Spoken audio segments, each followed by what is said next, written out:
Open the glove box. Unhook the dampener arm. Push in on the sides of the glove box to release the stops and lower the glove box.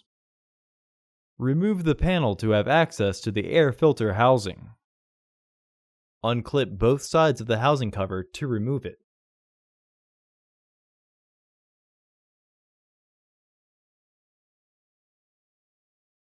Remove the old filter from the housing and clean out any debris inside.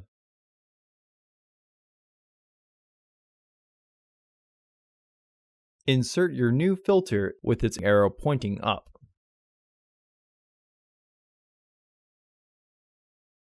Reinstall the housing cover.